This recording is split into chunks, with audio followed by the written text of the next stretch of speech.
Leitura do livro Aqui e Agora, José Carlos de Luca. Reconectando a essência amorosa. Que eu faça um mendigo sentar-se à minha mesa, que eu perdoe aquele que me ofende e me esforce por amar, inclusive o meu inimigo, em nome de Cristo.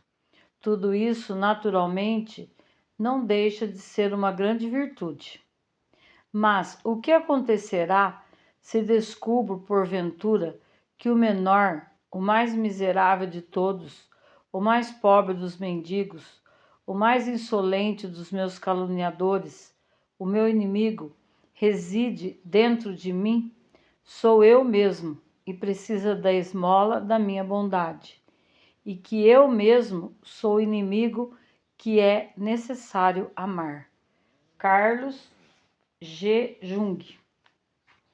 O sentimento de amor ao próximo passa necessariamente pelo amor que precisamos ter por nós mesmos. Não podemos esquecer que somos o próximo mais próximo de nós mesmos. E é muito difícil, se não impossível, dar ao outro o que não temos para nós. Amar-se não é endeusar-se, não é ser egoísta. Ao contrário, é aceitar-se nas suas fragilidades, estimulando-se a fazer o melhor por si. Porque, segundo Carl G. Jung, psiquiatra suíço, em mim mora também um miserável, um mendigo, um doente, um rejeitado, um carente, às vezes até o meu maior inimigo, crítico e caluniador, e todos eles, precisam da esmola da minha bondade. Somos ao mesmo tempo o ser que ama e o ser que precisa ser amado. Da mesma forma que nos relacionamos com os outros, também mantemos uma relação conosco, que pode ser saudável ou adoecida, a depender se cultivamos apreço ou aversão por nós mesmos. Quando deixamos de nos amar, seja porque passamos por alguma experiência na qual não nos sentimos amados e acabamos julgando que somos indignos de receber amor, seja porque não aceitamos que ninguém poderá nos amar ilimitadamente, o medo e a insegurança passam a nos dominar. E para sobreviver, criamos uma espécie de armadura defensiva que fica tentando compensar nossos sentimentos de menos-valia.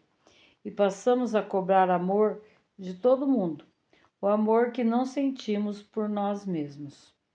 Ao nos desconectarmos da nossa essência amorosa, o ego exacerba e senta-se no trono de comando da nossa vida. Desse mecanismo resulta o orgulho, o narcisismo, o egoísmo, o vitimismo, a dependência emocional do outro, a necessidade de ser outra pessoa, diferente do que realmente somos.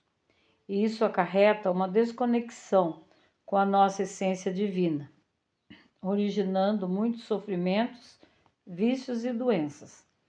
E tudo isso porque, no fundo, não nos sentimos amados, o que nos desestrutura emocionalmente.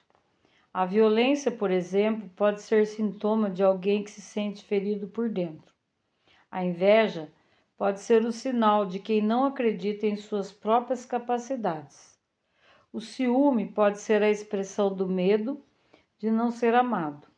O orgulho é a defesa de que o ego se vale para compensar os sentimentos de inferioridade.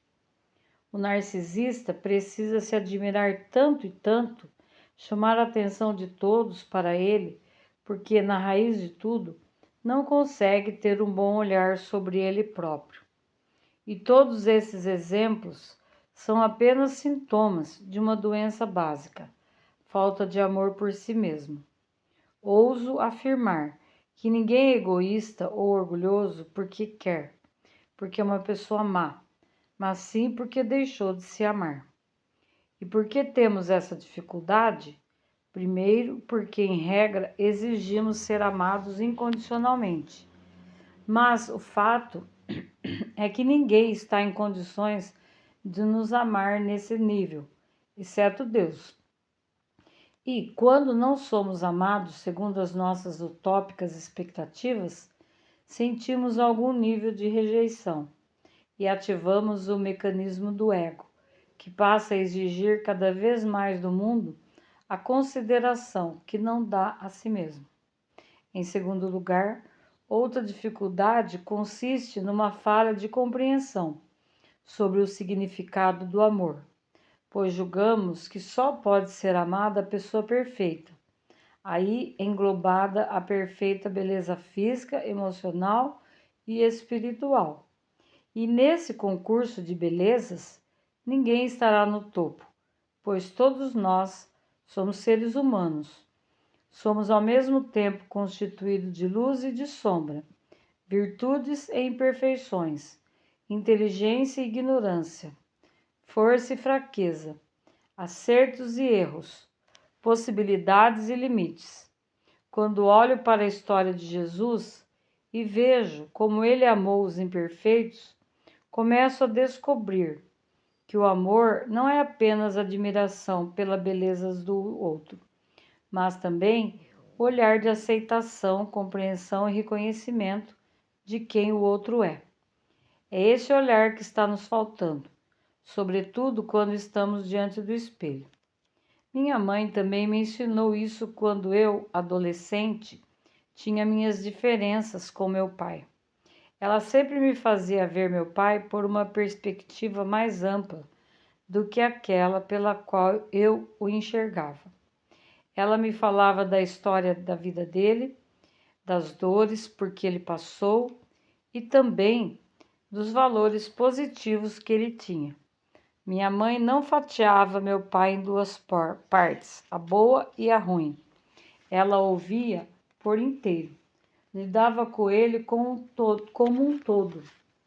Compreendia o difícil percurso da história dele, os motivos pelos quais ele não era afetuoso como eu queria. Ela conseguia ver beleza mesmo no meio daquilo em que os outros poderiam ver alguma feiura. Hoje entendo que isso é amar. Acredito, portanto, que é esse amor que devemos também por nós mesmos. Não devemos esperar pela perfeição para que nos amemos. Comecemos, desde logo, a nos relacionar conosco de uma forma mais gentil, compreensiva e paciente, com os nossos desacertos, enganos e limites, procurando atender às nossas necessidades, cuja satisfação costumamos delegar para os outros, e reconhecer, sem endeusamento, a nossa própria beleza e valor. Importante também não ficarmos refém de histórias do passado, nas quais não nos sentimos suficientemente amados. Nem sempre nossos pais ou responsáveis puderam nos dar todo o amor que gostaríamos. É que eles também não foram tão amados quanto esperavam.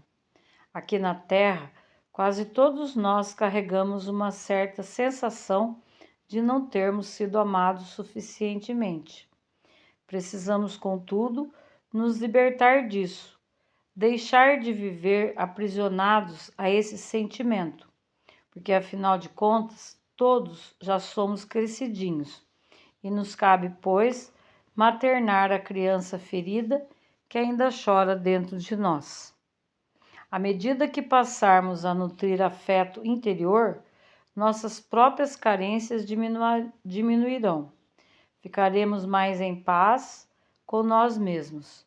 Apreciaremos ser quem somos. Uma sensação de conforto interior irá nos envolver, a ponto de gostarmos da nossa própria companhia. E assim poderemos chegar ao nível que Jesus nos pediu: amar o próximo como amamos a nós mesmos. Ofereço a você essa preciosa meditação de Louise L. Hay, para ser lida e sentida, sempre que possível, sobretudo quando estiver com o pensamento muito crítico sobre si mesmo. Eu me trato como alguém profundamente amado. Todos os tipos de ventos vêm e vão. Em todos eles, meu amor próprio é constante. Isso não é ser vaidoso ou convencido. Pessoas vaidosas ou convencidas nutrem por si mesmas muito ódio, que fica encoberto por uma camada de eu sou melhor do que você. O amor próprio é apenas a apreciação do milagre de meu próprio ser. Quando realmente me amo, não posso me ferir e não posso ferir outra pessoa. Para mim, a resposta para obter a paz mundial é o amor incondicional. Ele começa com a autoaceitação e amor próprio. Já não espero ser perfeito para me amar. Aceito-me exatamente como sou, aqui e agora.